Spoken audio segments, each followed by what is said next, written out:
ये कहानी है उत्तर प्रदेश में बसे एक छोटे से हरे भरे गांव की, जिसका नाम है जौनपुर। जैसे ही सुबह सूरज की पहली किरण धरती को छूती है, पूरा गांव जाग उठता है। पेड़ों पर चहचहाते पंछियों की मधुर धुन एक नई सुबह का स्वागत करती है।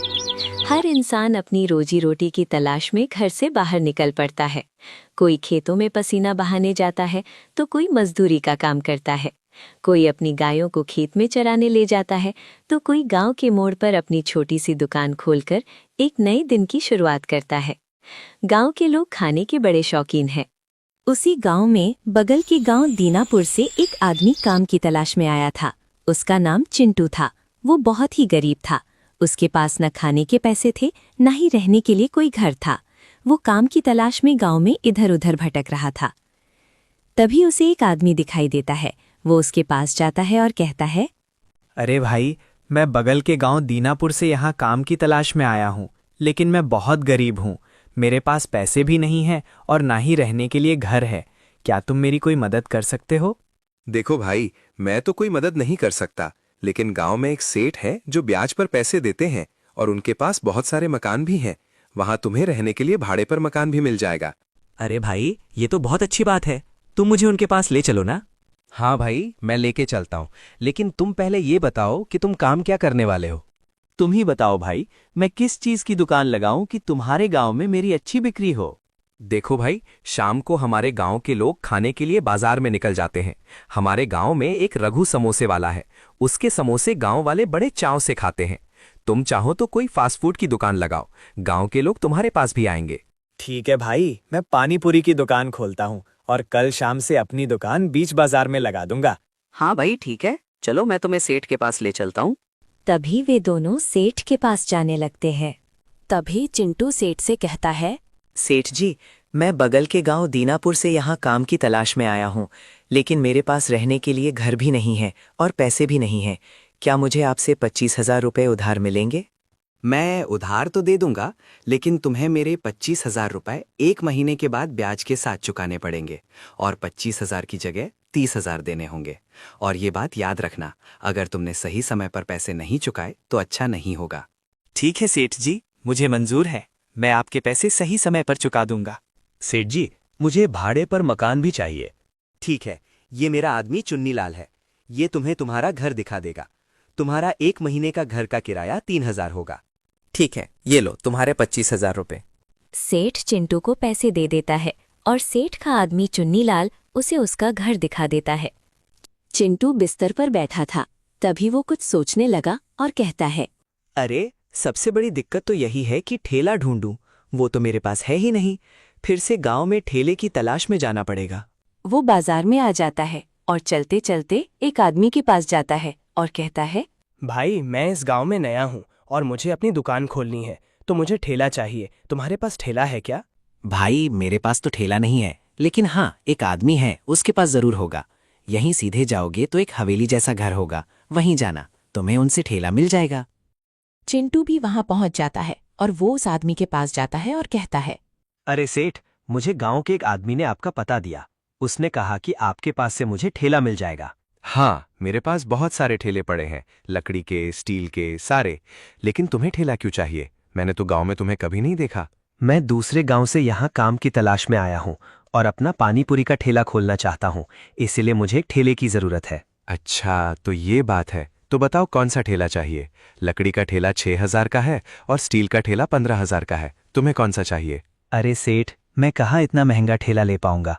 मुझे आप लकड़ी वाला ठेला दे दीजिए और कृपया करके कुछ दाम कम कर दीजिए। ठीक है, 5,000 रुपये दे दो।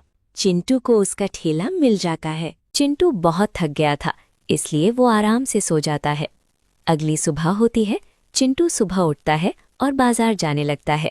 वो किराने की दुकान पर जाता है और उनसे कहता है, अरे भाई, मुझे पानी पूरी बनाने की सारी सामग्री दे दो।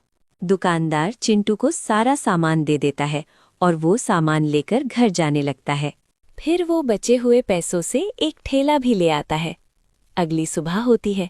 तब चिंटू सोचता है, मैं तो शाम को दुकान लगाऊंगा, तो एक काम करता हूँ, दोपहर से पानीपुरी का सारा सामान बनाने की तैयारी करूंगा और फिर शाम को पानीपुरी बेचने निकल जाऊंगा। दोपहर हो जाती है। चिंटू पानीपुरी का सामान तैयार करने लग जाता है और फिर शाम को अपना पानीपुरी का ठेला लेकर बाजार निकल जाता है। वो बाजार पहुंच जाता है और वहीं किनारे में अपना पानीपुरी का ठेला लगा देता है और अपनी दुकान का नाम चिंटू के पानीपुरी रखता है। उसके ठेले के पास ही रघु समोसे वाला भी अपना ठेला लगाता था। उसकी दुकान पर लोगों की हमेशा भीड़ लगी रहती थी। चिंटू भी लोगों को आवाज देकर बुलाने लगता है और कहता है, आओ भाई आओ, पानी पूरी खाओ, चटपटी खुशबू से अपना दिल बहलाओ, मसाले का तड़का स्वाद है लाजवाब, एक प्लेट खाकर बोलोगे भैया एक और जनाब।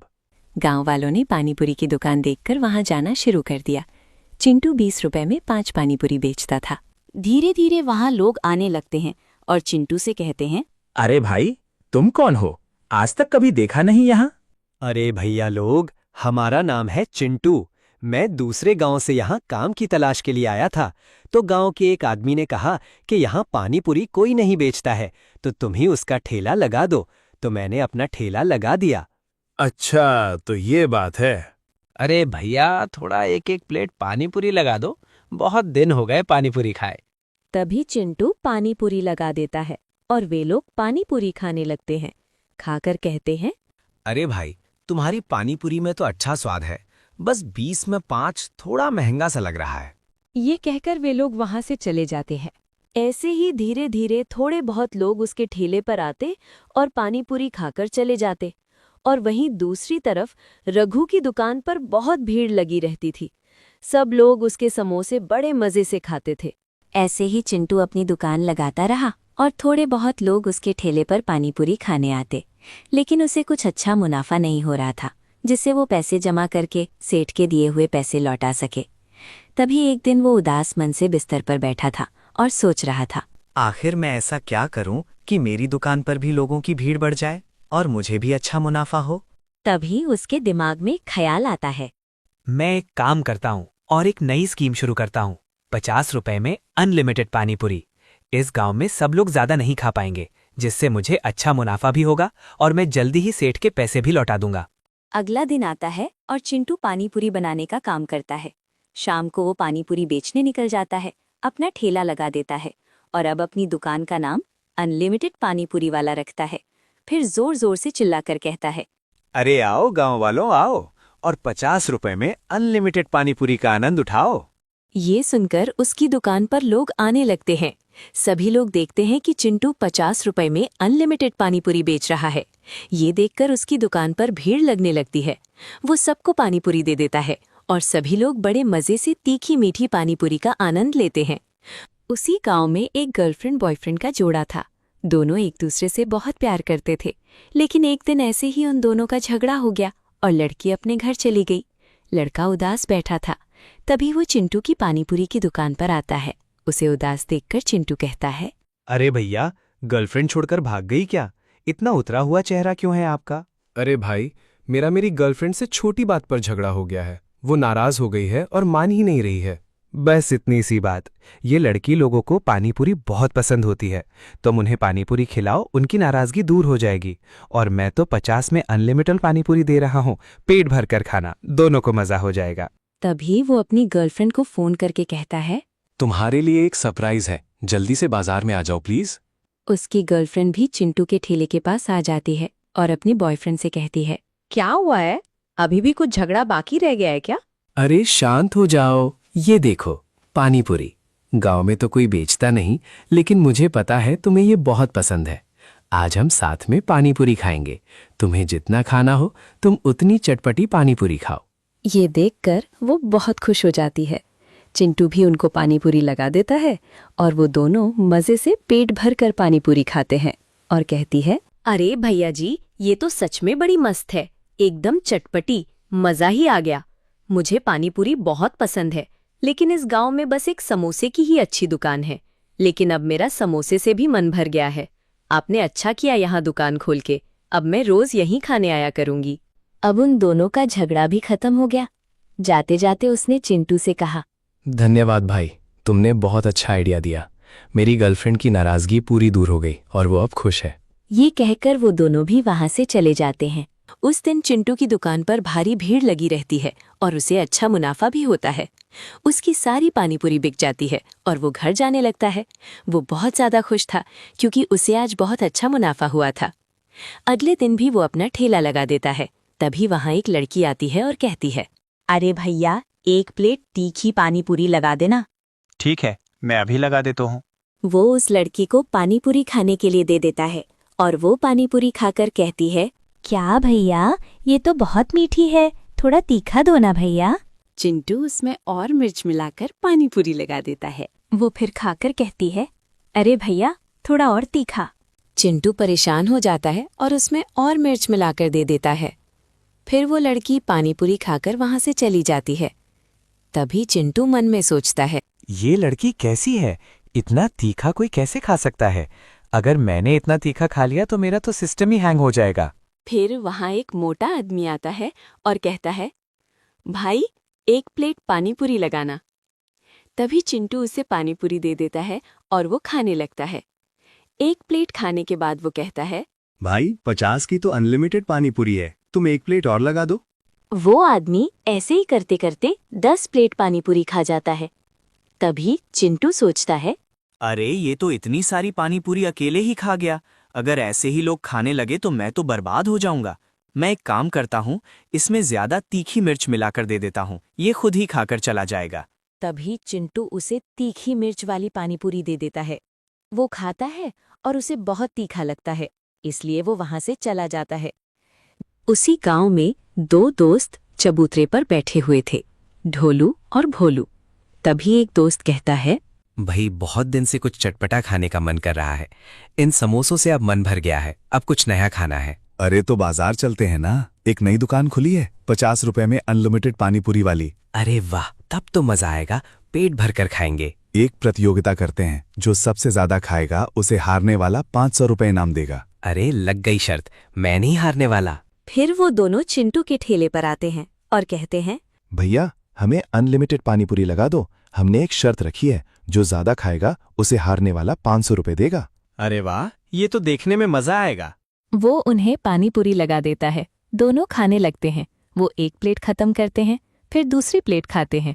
ऐसे ही करते करते वो लोग 5-5 प्लेट पानीपुरी खा लेते हैं। तभी ढोलू कहता है, अरे भैया, एक एक प्लेट और लगा दीजिए। तभी भोलू कहता है, नहीं भाई नहीं, अब मैं और नहीं खा पाऊंगा, अब मैं हार मानता हूँ। अरे यार भोलू, इतनी जल्दी हार मान गए?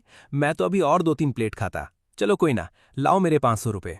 भोलू भी ढोलू को पैसे दे देता है और वो दोनों वहां से चले जाते हैं। धीरे धीरे उसकी दुकान पर भीड़ बढ़ जाती है और लोग बड़े मजे से उसकी पानीपुरी खाते हैं।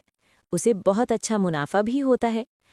थोड़ी देर बाद वहां कुछ गरीब बाबा आते हैं और कहते हैं, अरे बेटा, बहुत भूख लगी है, खाने को कुछ है तो दे दो बेटा, भगवान तुम्हारा भला करेगा। अरे बाबा, मेरे पास दाल चावल जैसा कुछ तो नहीं है, लेकिन पानीपुरी है। ये मैदे की बनती है, मैं आपको यही दे सकता हूँ।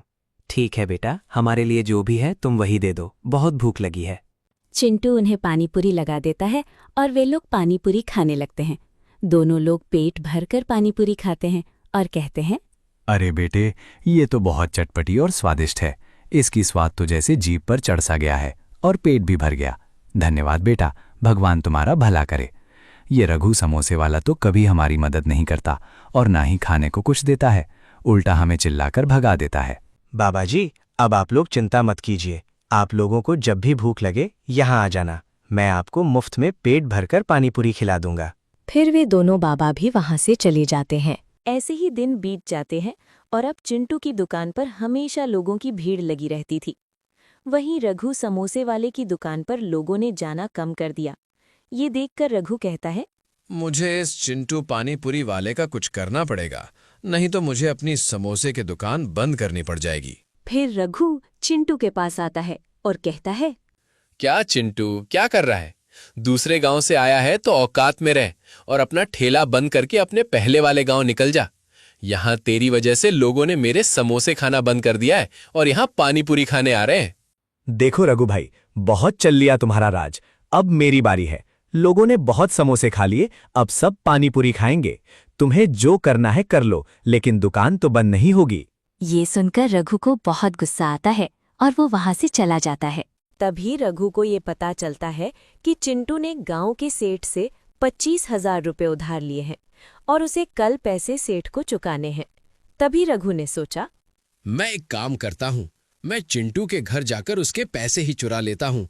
जब सेठ पैसे मांगने आएगा तो चिंटू के पास देने के लिए पैसे नहीं होंगे और उसे अपनी पानीपुरी की दुकान बंद करनी पड़ेगी, जिससे मेरी दुकान फिर से अच्छे से चलने लगेगी। उसी शाम जब चिंटू पानीपुरी बेच रहा था, तभी रघु चुपके से चिंटू के घर के अंदर जाता है और उसके सारे पैसे चुराकर भाग जाता है। ये सब होते हुए एक बाबा ने देख लिया था।